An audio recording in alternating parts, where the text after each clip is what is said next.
तो आ जाओ यार। जून 2018 वाला पेपर कर रहे हैं, ठीक है, आए जरा।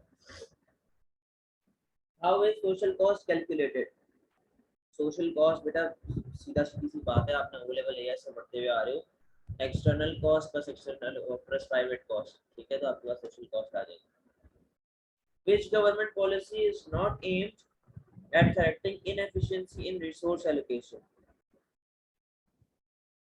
Marginal cost pricing in state-owned industries permits restricting the pollution of rivers by private firms. Required firm to pay minimum wage the provision of public good. बोलता है कि ऐसी कौन सी पॉलिसी है इन चारों में से जिसके अंदर एक्सटर्नल कॉस्ट कम नहीं होगा? बोलता है इससे एक्सटर्नल कॉस्ट कम नहीं होता। बाकी सब पे देखो, उसने जो है मार्जिनल कॉस्ट पे कर दिया है, इसने जो है पोल्यूशन पे लगा दिया है, बाकी सब में एक्सटर्नल कॉस्ट से रिलेटेड बातें चल रही हैं, सी में ऐसा कुछ भी नहीं हो रहा। The table shows some of costs and benefit in $1 million associated with a road building project. Both the government department and profit maximizing private firms are considering building road. Who would be willing to build the road? अच्छा, private cost external cost हमारे पास given है, private external benefit social benefit हमारे पास given है, ठीक है। आओ जरा total cost निकाल लेते हैं। सोशल कॉस्ट हमारे पास कितनी आ रही है भाई? 525। मैंने इन दोनों को ऐड किया है, 525 आ गया।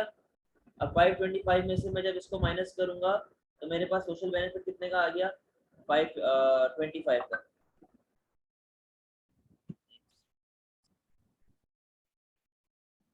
मेरे पास सोशल बेनिफिट कितने का आ गया भाई? सॉरी, प्राइवेट का उसका। अब सुनो, अब सवाल ये आता है कि यार क्या गवर्नमेंट ये काम करेगी या क्या प्रोड्यूसर ये काम करेगा? बेटा गवर्नमेंट जो होती है वो एक्सटर्नल बेनिफिट और एक्सटर्नल कॉस्ट को देखती है। एक्सटर्नल कॉस्ट ज्यादा है, एक्सटर्नल बेनिफिट कम है, यानी कि -25 का हमारे पास बैलेंस आ रहा है। तो गवर्नमेंट तो इसको नहीं बनाएगी, गवर्नमेंट तो साइड में हो गया भाई, ठीक है। अब बचा प्राइवेट। प्राइवेट वाला बंदा हमेशा अपना प्राइवेट बेनिफिट और हमेशा अपनी प्राइवेट कॉस्ट देखता है, ठीक है। अब इधर आओ, हमारे पास उसने क्या लिखा हुआ है? Associate with the road building project both the government department and profit maximising private firm.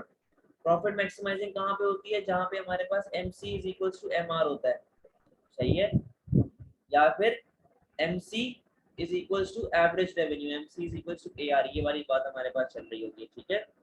वो the government department the profit maximising profit private firm are considering building the road.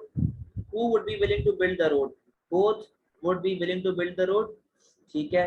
neither would be willing to build the road, neither is willing to build it, only government department या फिर only private firm। अच्छा अब बात सुनो, इसके अंदर external cost ज्यादा थी, एक्सटर्नल बेनिफिट कम था, लेकिन अगर मैं सोशल की बात करूं सोशल की बात करूं, इन दोनों को मैं ऐड करूंगा, मेरे पास सोशल कॉस्ट आ जाएगी। क्या सोशल कॉस्ट बनेगी? 450 प्लस 75, 525, सही है। और अगर मैं सोशल बेनिफिट की बात करूं, 550 का सोशल बेनिफिट था, 525 की टोटल यानी कि सोशल कॉस्ट थी। मेरे पास नेट बेनिफिट कितने का आ रहा है? 25 का। तो भाई गवर्नमेंट तो बनाएगी ना इसको, क्योंकि गवर्नमेंट तो सोशल को देखती है, एक्सटर्नल को भी देखती है, लेकिन उसके लिए मेन ऑब्जेक्टिव क्या होता है? टोटल हमारा बेनिफिट ज्यादा है। तो सोशल बेनिफिट एक्सीड कर रहा है सोशल कॉस्ट से, तो गवर्नमेंट वापस से एंट्री मारेगा, गवर्नमेंट जो है वो अलाउ कर देगा इस चीज को, गवर्नमेंट रेडी होगा बनाने के लिए। अब प्राइवेट वाला बंदा अपना प्राइवेट कॉस्ट प्राइवेट बेनिफिट देखता है, यहाँ पे हमारे पास सोशल बेनिफिट है और एक्सटर्नल बेनिफिट है।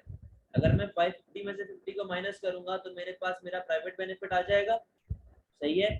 और प्राइवेट कॉस्ट कितनी है? 450, यानी कि प्रोड्यूसर को भी नेट बेनिफिट हो रहा है प्राइवेट प्राइवेट के हिसाब से, तो दोनों बिलिंग होगी भाई ये रोड बनाने के लिए। 4 पे आए, in the diagram Q1 the quantity produced of a good as a result of market forces, ठीक है भाई। which concept of output Q1 shows? Output Q1 को हमारे को देखना है भाई, ये तो नेगेटिव एक्सटर्नैलिटी आ गई ना सीधी सीधी सी। ये देखो ना, सोशल कॉस्ट, ये प्राइवेट और प्राइवेट यहाँ पर इक्विलिब्रियम बना रहे हैं ना, यहाँ पे होना चाहिए था, तो मेरे पास एक्सटर्नल कॉस्ट की वेलफेयर लॉस आ जाएगी, ठीक हो गया, negative externality. What could not affect the budget line of an individual's demand curve? Budget line हमारे प्राइस, हमारी इनकम, रियल इनकम बता रही होती है। देखो इनकम टैक्स से हमारे पास आता है शिफ्ट, याद करो बजट लाइन के अंदर। प्राइस की वजह से आता है, वेजेस की वजह से आता है क्योंकि वो इनकम दिखा रही होती है। क्या बच गया? Individual preference. प्रेफरेंस कौन शो करता है? प्रेफरेंस आपको शो करता है इंडिफरेंस कर्व, सही है। The diagram shows the demand curve for a product. What is maximized at point X? आए जरा, what is maximized at point X? बेटा याद करो, मेरा MU ऐसे आता था, मार्जिनल यूटिलिटी। यहाँ पर मेरा MU 0 था, तो मेरा TU क्या होगा? मैक्स होगा, ठीक है। अब जो मेरा डिमांड कर्व होता है वो मेरी यूटिलिटी बताता है, वो मेरी यूटिलिटी बताता है, यूटिलिटी के हिसाब से मैं काम कर रहा होता हूँ। तो यहाँ पे ओरिजिन पे मेरा MU 0 हो रहा है, तो मेरा TU क्या हो रहा होगा? सही है। Oligopoly का curve है, the diagram shows the firm's cost and revenue curves. Which features are associated with the diagram? वो तो बिल्कुल oligopoly वाला कर्व है हमारे पास, kinked demand curve, rigidity, interdependence, ये वाली चीज हमारे पास आ रही है, सही है। In the year ending July 2016, airline fuel prices fell from 20.4% while the price of passenger aircraft increased by around 1.1%. Assuming no other changes in the passenger airline industry, what was the outcome for a fixed cost and variable cost? आइएगा जरा, देखो fuel की price गिर गई है, fuel की price गिर गई है तो जितना हम लोग ट्रैवल करेंगे हमें तो उतना ही फ्यूल चाहिए ना, तो हमारी वेरिएबल कॉस्ट क्या हो जाएगी? हमारी वेरिएबल कॉस्ट गिर जाएगी। आंसर ए या सी में से कोई एक है हमारे पास, सही है। अच्छा, while the price of passenger aircraft increased by around 1.1%, assuming no other changes the passenger airline industry, what was the outcome for fixed cost and variable cost? अच्छा, passenger aircraft, price of passenger aircraft, ये हमारे पास passenger aircraft की price given है ना, ये तो हमारे पास fixed cost है। मैं जितने भी जहाज ले आऊं, एक ही बारी का खर्चा है ना, उसकी मुझे वो जो कॉस्ट है, जो भी यहाँ पे जो किराया है वो तो देना पड़ेगा। तो फिक्स्ड कॉस्ट हमारी बढ़ रही है और वेरिएबल कॉस्ट पे क्या इफेक्ट आ रहा है? वेरिएबल कॉस्ट गिर रही है। Which feature of production would make it more likely that an industry is contestable market? कौन सा ऐसा फीचर है जिसकी वजह से हमें पता चलेगा कि हमारी इंडस्ट्री क्या है? कंटेस्टेबल मार्केट है। आइएगा जरा, advertising and establish consumer loyalty, बिल्कुल भी नहीं। कंटेस्टेबल मार्केट में हम लोग वैसे ही बहुत कम मार्जिन पे ऑपरेट कर रहे होते हैं। All firms in the industry should know low fixed cost, ठीक हो गया। अच्छा, the market rivals aim to reduce product differentiation, ये हमारे पास प्रोडक्ट डिफरेंशिएशन उसके अंदर नहीं आता। अब आप कंटेस्टेबल मार्केट की अगर डायग्राम याद करो, ये AR आ गया, ये MR आ गया, ये MC आ गई है, ये आ गई है ATC, ऐसा ही है। तो ये वाला जो पोर्शन था, ये वाला पोर्शन मेरे पास किसका था? कंटेस्टेबल मार्केट का था ना मेरे पास बेटा। और मैं लॉन्ग रन में ऑपरेट कर रहा हूँ, लॉन्ग रन के अंदर मैं अपनी प्रॉफिटेबिलिटी और आहिस्ता आहिस्ता मैं आगे बढ़ा हुआ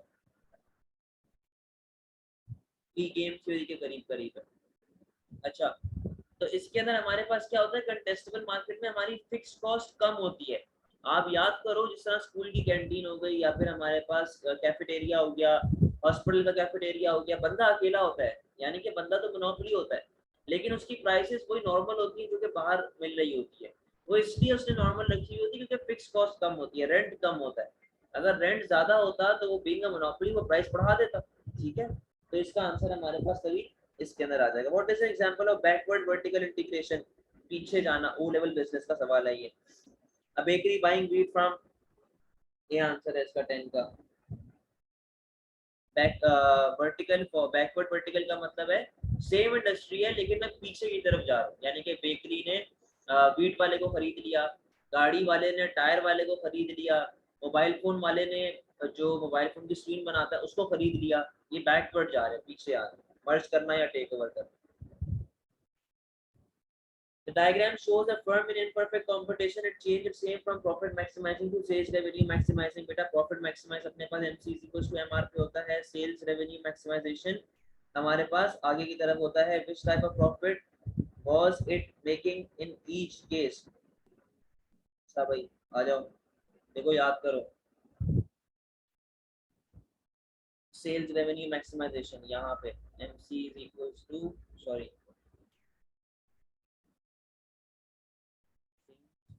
एक second, an imperfect competition and change its name from profit maximizing to sales revenue maximisation ना बेटा, सेल्स रेवेन्यू मैक्सिमाइजेशन है, यानी कि वो यहाँ पे ऑपरेट कर रहा है, ठीक है। MC is equal to MR, ये रहा, जहाँ पे MR 0 होता है वहाँ पे TR मैक्स हो जाता है, तो सेल्स रेवेन्यू मैक्सिमाइजिंग मुझे वहाँ पे मिलेगा। अब मैंने आपको बताया था कि 1 रुपए का प्रॉफिट भी सुपर नॉर्मल प्रॉफिट बोला जाता है इकोनॉमिक्स के अंदर, तो आप खुद देखो दोनों जगह पे हमें प्रॉफिट हो रहा है, तो इसका आंसर क्या बन जाएगा, डी बन जाएगा। 1 रुपए का प्रॉफिट भी हमारे पास सुपर नॉर्मल प्रॉफिट कहलाया जाता है। नॉर्मल प्रॉफिट जो होता है वो ब्रेक इवन होता है।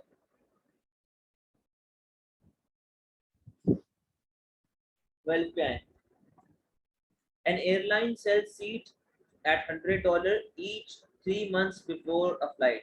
An airline sells seat at $100 each 3 months before a flight, at 150 each 1 month before the flight and 200 each day before the flight. क्या हो रहा है भाई, सीधी सीधी सी प्राइस डिस्क्रिमिनेशन हो रही है इसके अंदर। पीईडी के हिसाब से हम लोग ज्यादा प्राइस लेवल चार्ज कर रहे हैं, प्राइस डिस्क्रिमिनेशन आ गया हमारे पास भी। What would not be an indication of a divergence between the interest of the manager and shareholder of a company? ये उसका पूछ रहा है, प्रिंसिपल एजेंट प्रॉब्लम के बारे में बात पूछ रहा है, कह रहे हैं चारों में से कौन सा ऐसा पॉइंट है जो कि प्रिंसिपल एजेंट प्रॉब्लम नहीं क्रिएट करेगा। अच्छा, what would not be an indication of a divergence between the interest of the manager and the shareholder of the company? आ जाए जी, देखते हैं इसको। The emphasis on sales maximization, देखें मैनेजर बोले क्या पता मैनेजर या डायरेक्टर में से एक बंदा बोले कि जी सेल्स मैक्सिमाइजेशन करो, यानी कि प्राइस कम करो। सेल्स मैक्सिमाइजेशन प्राइस कम होने से होती है ना, जबकि डायरेक्टर बोल रहा है कि भाई प्रॉफिट मैक्सिमाइजेशन करो, क्योंकि फर्स्ट ऑब्जेक्टिव क्या होता है, प्रॉफिट मैक्सिमाइजेशन। पता हो गया दोनों का। सी पे आए, the acceptance of X inefficiency in the company's production process. X inefficiency का मतलब होता है productively या फिर allocatively inefficient, सही है, inefficient।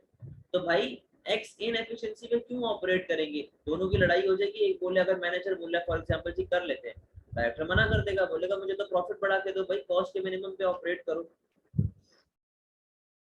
The purchase of artwork for companies headquarters expenses बढ़ रहे हैं भाई, फजूल में खूबसूरती के चक्कर में expenses बढ़ रहे हैं। Management salaries which are linked on the long run growth of companies share price, बोलता है कि भाई ऐसी सैलरीज दो जो कि कंपनी की शेयर प्राइस जब आगे जाके बढ़ेगी ना, कंपनी ग्रो करेगी, तो उनको भी बेनिफिट मिलेगा। अब इसके अंदर दोनों का फायदा है, मैनेजर का भी डायरेक्टर का भी। कैसे, डायरेक्टर ने बोल दिया कि भाई आप जाके कंपनी को ग्रो करो, उसके अंदर फायदे लेके आओ, सेल्स कराओ और करो एडवांटेजेस, और बदले में मैं आपको क्या दूंगा, बदले में अगर आपकी शेयर प्राइस बढ़ाते हो ना तो मैं आपको आपकी ग्रो करा दूंगा सैलरी। अब इससे दोनों को कैसा फायदा है, एक तो डायरेक्टर का ऑब्जेक्टिव अचीव होगा कि वो जो मैनेजर है वो पागलों की तरह काम करेगा दिन रात प्रॉफिट बढ़ाने के लिए, और इससे डायरेक्टर को भी फायदा, प्रॉफिट बढ़ा, मैनेजर को भी फायदा कि उसकी सैलरी बढ़ जाएगी। ठीक है, तो यहाँ पर कोई भी हमारे पास कॉन्फ्लिक्ट ऑफ ऑब्जेक्टिव नहीं आ रहा होगा 13 के अंदर। The total cost to a school of employing 10 cleaners is $60 per hour. The school estimate that the hourly marginal cost of employing an 11 cleaner would be 11.5. By how much would the hourly wage have to increase to employ an additional cleaner? ये मैं आप लोगों को पहले करवा चुका हूँ इस तरह का सवाल। ठीक है, आए जरा 14 है ना ये, आओ देखो। बोलता है जब मेरे पास 10 बंदे थे तो वो कितने पैसे लेते थे, 60 रुपए। ठीक है, अब मेरे पास जो मैंने 11वां, यानी कि ये हर बंदा कितना लेता था, 10 रुपया पर बंदा, 10 रुपया पर बंदा। The school estimate that the hourly marginal cost of employing an 11 worker would be 11.5.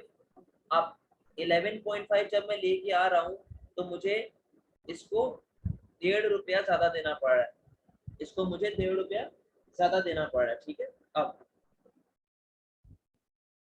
by how much would the hourly wage have to increase to employ an additional cleaner? अब आइएगा जरा, हमारे पास क्या था भाई, 10 बंदे थे, 10 बंदों का कैलकुलेटर है आप लोगों के पास, एक सेकंड में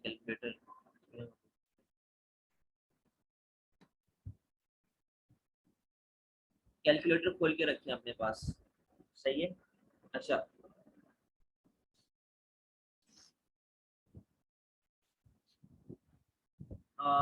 ये मैंने आप लोग को एक वो बताया था फॉर्मूला, वो फॉर्मूला क्या था, जैसे कि 11.5 दे रहा है ना हर बंदा, और बंदे कितने हो गए हैं हमारे पास, हो गए हैं 11 बंदे, 11 बंदे हमारे पास हो गए, ठीक है। अच्छा अब एक सेकेंड,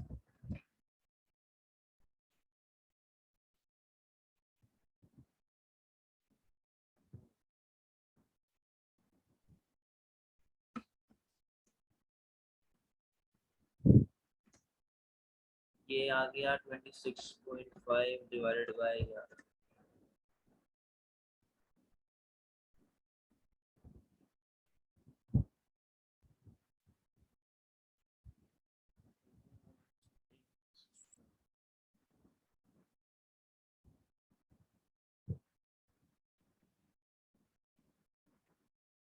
अच्छा ये देखिए, सॉरी इधर मैं गलत तरीके से निकाला। देखिए हमारे पास 10 वर्कर है, और वो 60 रुपीज जो है वो टोटल कॉस्ट बनाते हैं, यानी कि पर वर्कर की कॉस्ट क्या आ गई है 6, सही है। पर वर्कर की कॉस्ट हमारे पास क्या आ गई है 6 आ गई, तो वो 60 हो गया, ठीक है।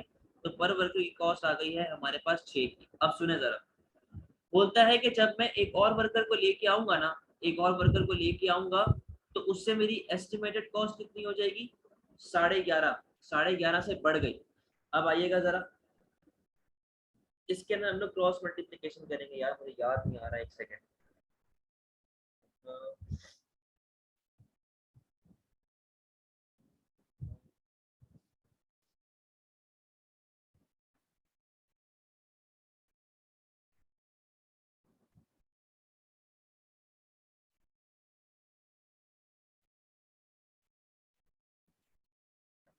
मैं ये कह रहा था कि हमारे पास पर वर्कर की कॉस्ट कितनी आ गई है, $6 आ गई है, स्क्रीन शेयर हो रही है, ठीक है, $6 आ गई है हमारे पास पर वर्कर की, यहाँ पर जब मैं था, सही है। अब सुनना जरा, पहले 60, जब मैंने नया वर्कर हायर किया तो मेरी मार्जिनल कॉस्ट कितने पे चली गई है, 11.5 पे, यानी कि वो कितने से बढ़ी है, $6 माइनस 11.5, ये हमारे पास बढ़ी है कुछ 5.5 से।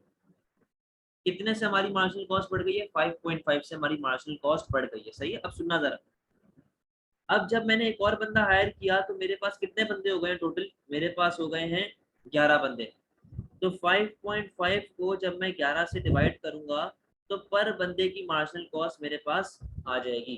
क्लियर है ये वाला, या वापस से बता दूं,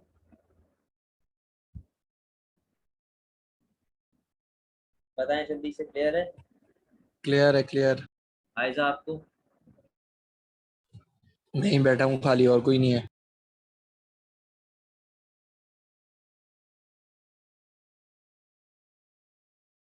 आप अकेले हो, चलो कोई नहीं, समझ आ गया ना, बस ठीक। आओ इधर, 15 पे आओ। What would cause a rise in labor productivity? आ जाए भाई, तो बेसिक्स है ना यार। देखो टैक्सेस से खराब होगी, सही है। कंज्यूमर सर्विस का कोई लिंक ही नहीं बैठता। Rise in elasticity of supply of labour, यानी कि वर्कर्स बढ़ रहे, सप्लाई बढ़ रही है, ये नहीं कि मैं किसी और को हायर कर लूंगा। क्वालिटी ऑफ कैपिटल बढ़ेगा, इन्वेस्टमेंट बढ़ेगी, तो हमारा आउटपुट भी बढ़ेगा, लेबर प्रोडक्टिविटी बढ़ेगी। 16 पे आओ। Initial demand and supply curve of building workers. If the demand for building worker increase to D2, by how much does the economic rent earned by workers rise? कितने से हमारे पास economic rent बढ़ रहा है, 16 हमारे पास है, इसका आंसर ये रहा। पहले कितना इकोनॉमिक रेंट था हमारे पास, पहले हमारे पास ये रहा, इतना इकोनॉमिक रेंट था। डिमांड बढ़ने के बाद हमारा इकोनॉमिक रेंट कितना हो गया, हमारा सॉरी, पहले हमारा इतना इकोनॉमिक रेंट था, और प्राइस डिमांड बढ़ने के बाद इकोनॉमिक रेंट कितना आ गया, ये आ गया। तो कितने से हमारा इकोनॉमिक रेंट बढ़ा है, हमारा इकोनॉमिक रेंट इतने से बढ़ा है, TUZW, ठीक है। 17, under which circumstances will a subsidy from government be most beneficial if there are externalities from producing good X? 17 का हमारे पास आंसर देख लेते हैं भाई। अच्छा पहली बात तो सब्सिडी हमेशा किस पे देनी चाहिए, जिसके अंदर पॉजिटिव एक्सटर्नैलिटी हो, मेरिट गुड के ऊपर, सी या डी। और सब्सिडी उस पे दो जिसकी डिमांड इलास्टिक है, ताकि हल्की सी प्राइस कम हो तो क्वांटिटी बहुत ज्यादा से बढ़े, ठीक है। Which tax would help a government achieve a more equal distribution of income after tax? A constant rate sales tax to all applicant, नहीं sales tax लगाओगे तो भाई गरीब की बचना शुरू हो जाएगी. A constant rate tax per person, यानी कि हर बंदा 5% देगा, अमीर और गरीब होते कोई ज्यादती है ना ये तो. An income tax with a constant marginal rate over whole income range. और डी बोलता है an income tax with a tax free allowance and constant marginal rate thereafter.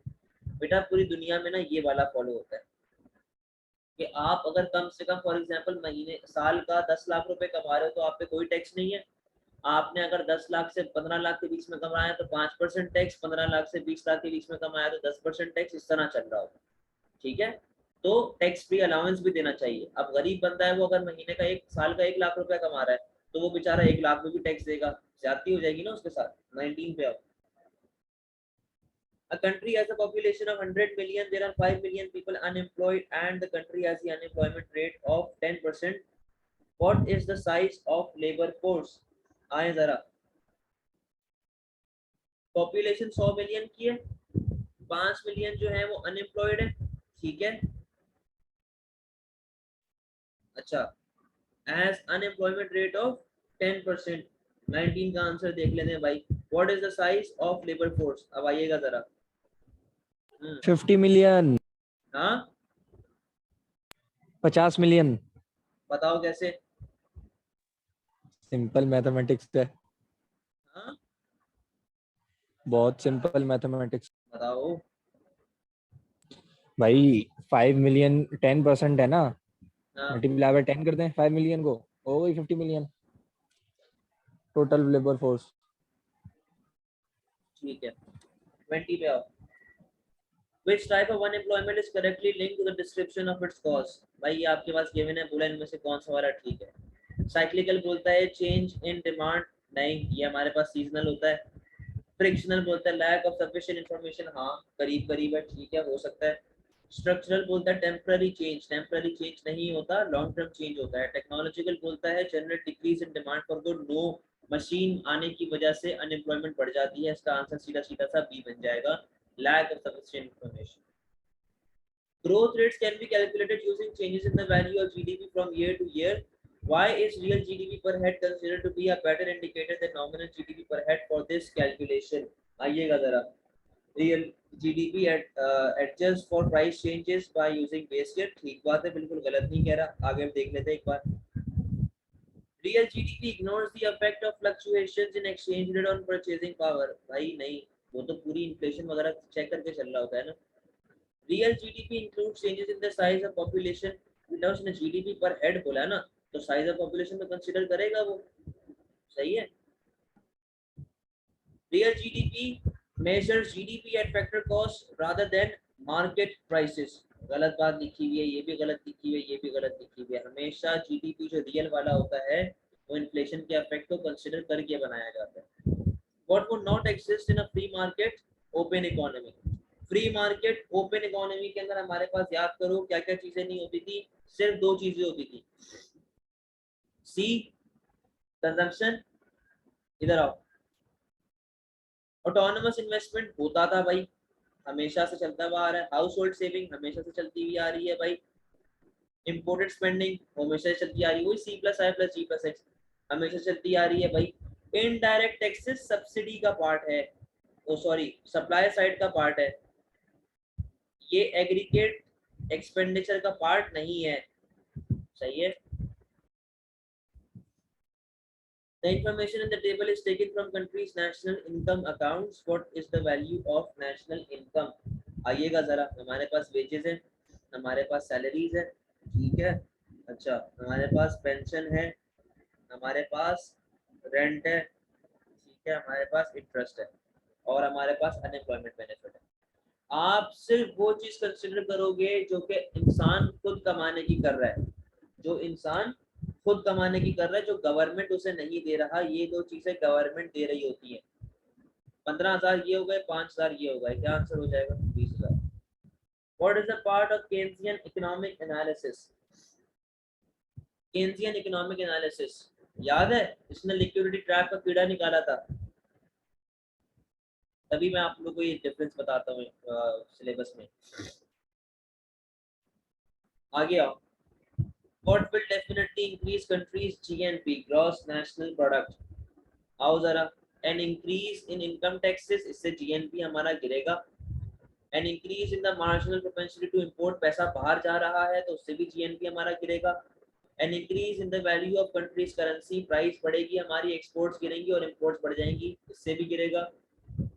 Education पे जब गवर्नमेंट खर्चा करेगा स्टैंडर्ड ऑफ लिविंग बढ़ता है, पैसा आता है, वो बनाते हैं पैसा और फिर एक्सपोर्ट करते हैं, एक्सपोर्टिंग फंड्स बनती हैं, एम्प्लॉयमेंट जनरेट होती है. According to accelerator theory, what determines this year's net investment? Accelerator theory याद करो, बोलता था कि यार कंज्यूमर की इनकम के ऊपर, कंज्यूमर की डिमांड के ऊपर देख के हम लोग जो है वो इन्वेस्टमेंट लेके आएंगे. सही है. कंजम्पशन, कंज्यूमर की इनकम की आ गई हमारे पास. नेशनल इनकम को देखते हैं ना, वो एम्प्लॉयमेंट को देखते हैं, कितनी एम्प्लॉयमेंट जनरेट हो रही है, उस हिसाब से वो लोग जो है वो मशीन्स लेके आते हैं. Which diagram shows the economy experiencing an increase in actual output but a decline in potential? बोलते हैं हमारा एक्चुअल बढ़ गया लेकिन हमारा पोटेंशियल जो है वो गिर रहा है. पोटेंशियल गिर रहा है यानी कि हम वो LRAS तो पीछे आ रहा है. ठीक है. आंसर बी या सी में से हमारे पास एक है. और हमारा एक्चुअल बढ़ रहा है. हमारा एक्चुअल देखो कब बढ़ता है, जब एग्रीगेट डिमांड बढ़ती है. ठीक है. पोटेंशियल गिर गया, सॉरी पोटेंशियल गिर गया और एक्चुअल जो है वो बढ़ गया. आंसर अपने पास ये आ जाएगा 27. What is likely to follow if a central bank sets negative interest rate? जब negative interest rate central bank हमारा सेट करने की करेगा तो उससे हमारे पास क्या क्या फायदे नुकसान होंगे? एक second.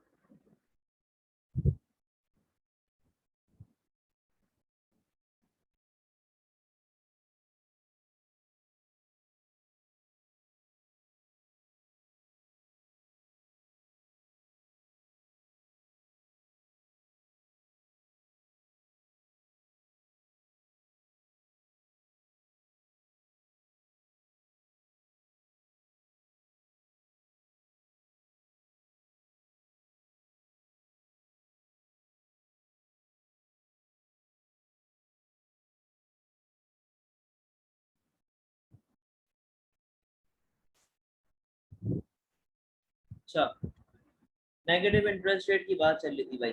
What is likely to follow if a central bank sets negative interest rate? Negative interest rate का मतलब होता है कि आपने रेट ऑफ इंटरेस्ट बहुत कम कर दिया है. ठीक है.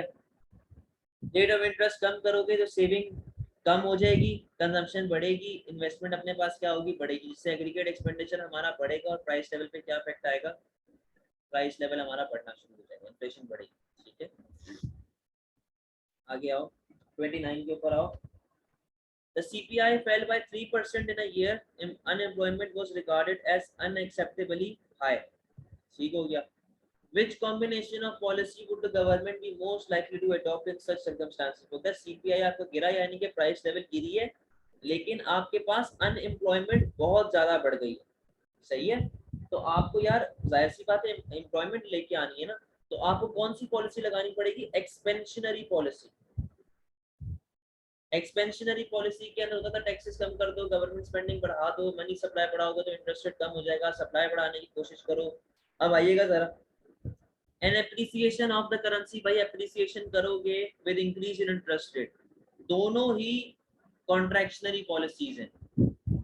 ये तो खैर पॉलिसी नहीं है लेकिन ये contractionary. And increase government expenditure on education, सही है जी, एक्सपेंशनरी पॉलिसी है. Together with an increase in taxes, यहाँ पे कॉन्ट्रैक्शनरी लगा दी.